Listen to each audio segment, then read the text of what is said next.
जय हो श्री रामचंद्र भगवान। सुंदरकांड अर्थ समेत आपको सुनाऊंगी। जय हो श्री रामचंद्र भगवान, जय हो हनुमान जी। सीता माता कहती हैं, अतः मेरे हृदय में बड़ा भारी संदेह होता है कि तुम जैसे बंदर राक्षसों को कैसे जीतेंगे। यह सुनकर हनुमान जी ने अपना शरीर प्रकट किया। सोने के पर्वत सुमेरु के आकार का अत्यंत विशाल और शरीर था, जो युद्ध में शत्रुओं के हृदय में भय उत्पन्न करने वाला अत्यंत बलवान और वीर था। इससे आगे सीता मन भरोस तब भयो, जय सिया राम। पुनि लघु रूप पवन लयो, जय सिया राम। तब उसे देखकर सीता जी के मन में विश्वास हुआ। हनुमान जी ने फिर छोटा रूप धारण कर लिया। सुनो माता शाखा मृग, नहीं बल बुद्धि विशाल। प्रभु प्रताप ते गरुड़हि, खाई परम लघु व्याल। सियावर राम जय जय राम, मेरे प्रभु राम जय सिया राम। करो कल्याण जय जय राम। हनुमान जी ने कहा, हे माता सुनो, बानरों में बहुत बल बुद्धि नहीं होती, परंतु प्रभु के प्रताप से बहुत छोटा सर्प भी गरुड़ को खा सकता है। अत्यंत निर्बल भी महान बलवान को मार सकता है। मन संतोष सुनत कपिवाणी, जय सिया राम। भक्ति प्रताप तेज बलसानी, जय सिया राम। आशीष दीन राम प्रिय जाना, जय सिया राम। मोहु तात बलशील निधाना, जय सिया राम।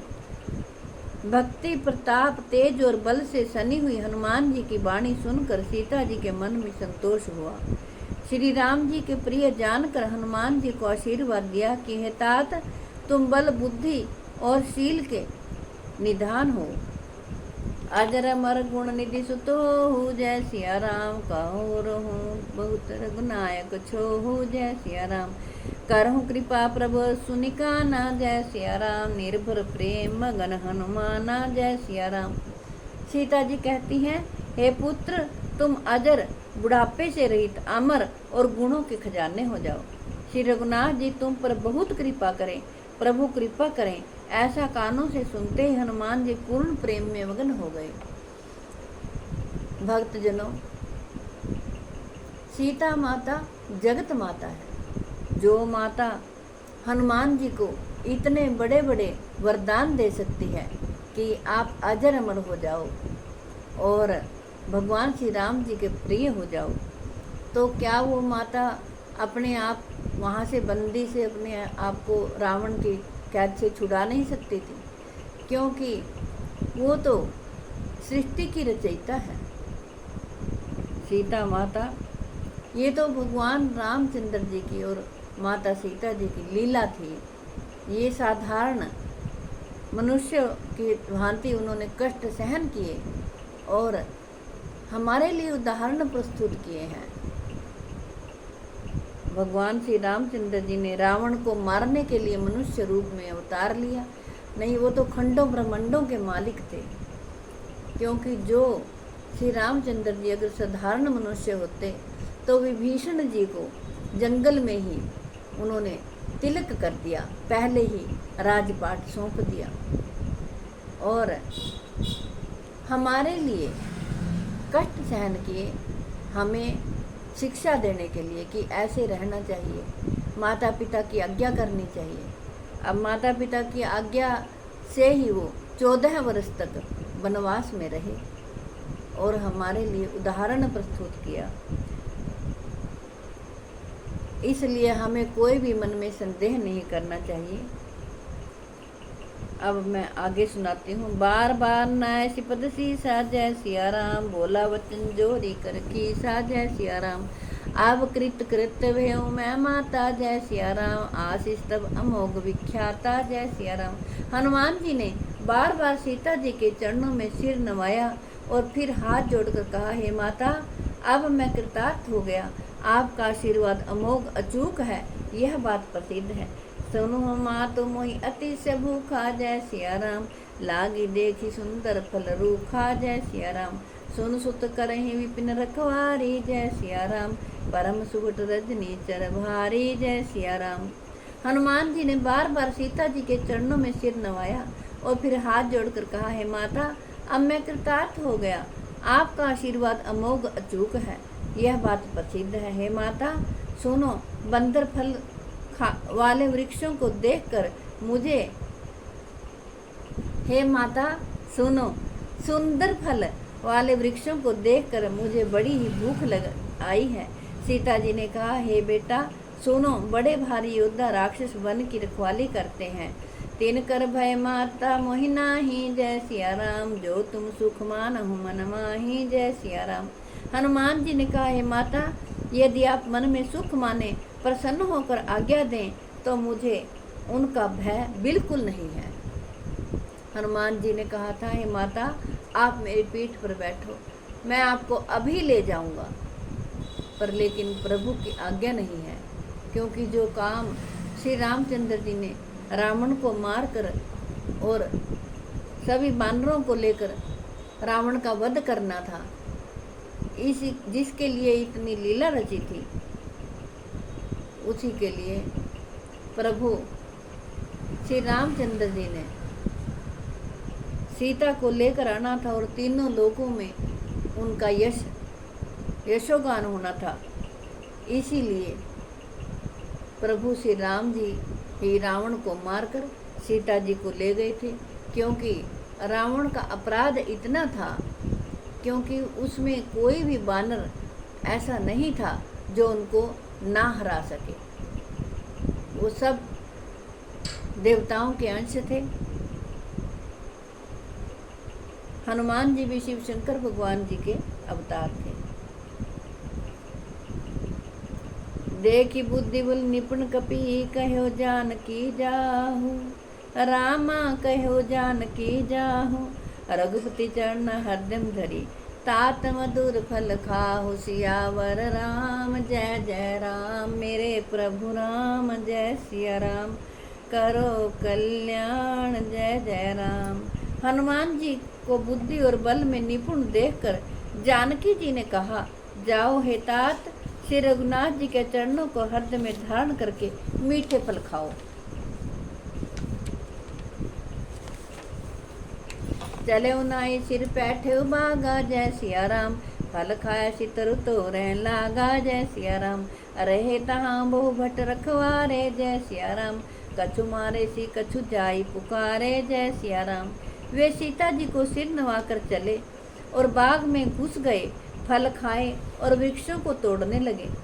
वहाँ बहुत से योद्धा रखवाले थे, उनमें से कुछ को मार डाला और कुछ ने जाकर रावण के पास पुकार की, नाथ एक आवा कपि भारी, जय सिया राम, तेहि अशोक वाटिका उजारी, जय सिया राम।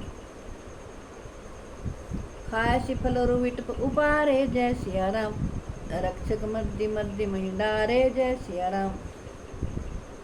और कहा, हे नाथ, एक बड़ा भारी बंदर आया है, उसने अशोक वाटिका उजाड़ डाली, फल खाए, वृक्षों को उखाड़ डाला और रखवालों को मसल मसल कर जमीन पर डाल दिया। सुनी रावण पठिए बटनाना, जय सिया राम, तिन्ही देखी गरजे हनुमाना, जय सिया राम। सब रजनीचर कपि संहारे, जय सिया राम, गए पुकार तक कछुअ धमारे, जय सिया राम। यह सुनकर रावण ने बहुत से योद्धा भेजे। उन्हें देखकर हनुमान जी ने गर्जना की। हनुमान जी ने सब राक्षसों को मार डाला। कुछ अधमरे जो हो गए थे चिल्लाते हुए गए। उन्हीं पठे अक्ष कुमारा, जय सिया राम, चला संगल सुवट अपारा, जय सिया राम। आवत देख विटप गही तरजा, जय सिया राम, ताहि निपाति महाधुनि गर्जा, जय सिया राम। फिर रावण ने अक्षय कुमार को भेजा। वह असंख्य श्रेष्ठ योद्धाओं को साथ लेकर चला। उसे आते देखकर हनुमान जी ने एक वृक्ष हाथ में लेकर ललकारा और उसे मारकर महाध्वनि बड़े जोर से गर्जना की। हनुमान जी ने अक्षय कुमार को मारा। इसकी भी एक कथा है छोटी सी। जब बचपन में अंगद और अक्षय कुमार आपस में खेल रहे थे तो उनमें लड़ाई हो गई तो उसने अंगद ने अक्षय कुमार को बहुत मारा। जब उसको बहुत मारा, उसने अपनी माँ को जाकर बताया, तो उसकी माँ ने, तारा ने, वो पतिव्रता थी, बहुत उसके अंदर उसकी वाणी में शक्ति थी, उसने जा कर के उसके घर में उसकी माँ को शिकायत लगाई मंदोदरी को, और कहा कि तेरे पुत्र ने मेरे पुत्र के मारा है, बहुत मारा है, बहुत तंग किया है, बहुत लड़ाई पड़ी उनकी। और वो उनके घर में जा कर के उस लड़के को श्राप देकर आई। मंदोदरी ने उसको श्राप दिया कि अगर तुम्हारा बेटा मेरे बेटे के सामने आएगा तो इसके सिर के 1000 टुकड़े हो जाएंगे। तो श्री रामचंद्र भगवान ने युक्ति से सबसे पहले हनुमान जी को जाने की आज्ञा दी। हनुमान जी गए और वहाँ पर जाकर सबसे पहले उसने अक्षय कुमार का वध किया। अक्षय कुमार का वध इसलिए किया कि उसके बाद में अंगद को जाना था। अगर अंगद का सामना अक्षय कुमार से हो जाता, रावण पुत्र अक्षय कुमार से हो जाता, तो अंगद के सिर के 1000 टुकड़े हो जाते। इसलिए पहले हनुमान जी ने उसी का वध किया और इसके बाद अंगद को रावण के दरबार में जाकर पैर जमाना था और सब सुनिश्चित किया हुआ था श्री रामचंद्र भगवान ने, क्योंकि रामचंद्र भगवान त्रिलोकीनाथ हैं, जगत रक्षक हैं और वो अन्याय और अनीति को सहन नहीं करते।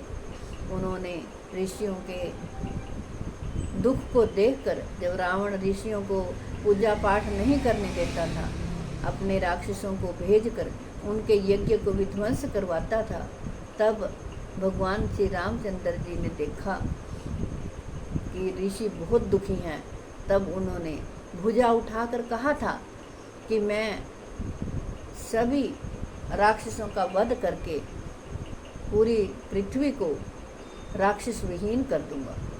सभी राक्षसों का वध किया और ऋषि मुनियों को अभय दिया ताकि वो भगवान श्री रामचंद्र जी का नाम ले सकें और वो यज्ञ कर सकें, पूजन कर सकें। इसीलिए श्री रामचंद्र जी ने लीला रची थी। और माता सीता तो भगवती जगदम्बा थी, क्योंकि जब कुंभकर्ण को उसने रावण ने उठाया, तब कुंभकर्ण ने यही कहा था कि अरे तूने माता जगदम्बा जगत जननी को हरा है, इसलिए तेरा अब विनाश निश्चित है। उसने कहा था, रावण ने कहा तू जाना नहीं चाहता युद्ध में मेरे साथ मेरी तरफदारी करके। तब जब वो 6 महीने सोता था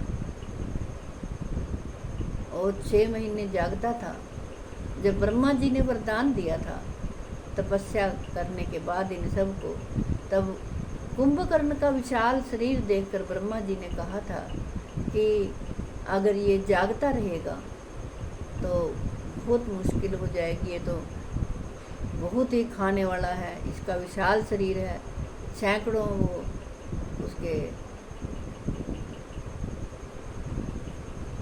घड़ों को पानी पीता था और मदिरा पान करता था, मांस खाता था, बहुत ज़्यादा, बहुत उसकी खुराक थी। इसलिए ब्रह्मा जी ने सरस्वती को कहकर उसकी बुद्धि फेर दी। तब उसने कहा कि मेरे को तो 6 महीने की नींद, मेरे को तो नींद चाहिए ज़रूर। तो वो सोता रहता था 6 महीने, और जब उसको उठाना पड़ता था तो बहुत ही उसके कानों में ढोल ढाल बजा करके और बहुत ही उसको मुश्किल से जगाया जाता था। तब कुंभकर्ण ने कहा कि इस पापी के हाथों मरने से तो ठीक है, मैं श्री रामचंद्र जी के हाथ से मरूं और अपना कल्याण करवाऊं। क्योंकि वो जानता था, क्योंकि ये सब राक्षस भी बहुत तपस्या करते थे और वरदान प्राप्त कर लेते थे। तब वो जानता था कि श्री रामचंद्र जी तो और माता सीता जगत जननी है, श्री रामचंद्र जी खंडों ब्रह्मांडों के मालिक हैं और अब राक्षसों का अंत होने वाला है। इसीलिए उसने युद्ध को चुना कि रावण के हाथों मरने से तो भला है मैं श्री राम जी के हाथों अपना उद्धार करवाऊं। आगे की कथा अगले भाग में अगली वीडियो में कहूँगी। वीडियो लंबी ना हो जाए इसके कारण मैं आप कथा को यहीं विश्राम देती हूँ। जय हो श्री रामचंद्र। जय। मेरी आपसे हाथ जोड़कर प्रार्थना है कि ये जो सुंदरकांड की कथा अर्थ सहित वो सारे विश्व के लिए मैंने कहा है। मेरी कथा को सभी सुने और सभी इसका लाभ प्राप्त करें। मैं भगवान श्री रामचंद्र जी से प्रार्थना करती हूँ कि हे प्रभु इन सब को जो भी कथा को सुनते हैं और आगे से आगे शेयर करते हैं उनको वास्तविक आनंद प्राप्त हो, जैसे वो खुद ही कथा कह रहे हैं, यही आनंद उनको प्राप्त हो। मैं प्रभु से यही प्रार्थना करती हूँ और विश्व के कल्याण के लिए मैंने ये आपको सुंदरकांड का पाठ अर्थ सहित सुनाया है, क्योंकि जो चौपाइयाँ हैं उनका अर्थ करने से हमारी समझ में अच्छी तरह आ जाता है, इसलिए मैंने इसको अर्थ सहित कहा है। जय श्री राम। जय हो श्री राम। मंगल भवन अमंगल हारी द्रवहु सुदशरथ जर बिहारी। जय हो श्री राम।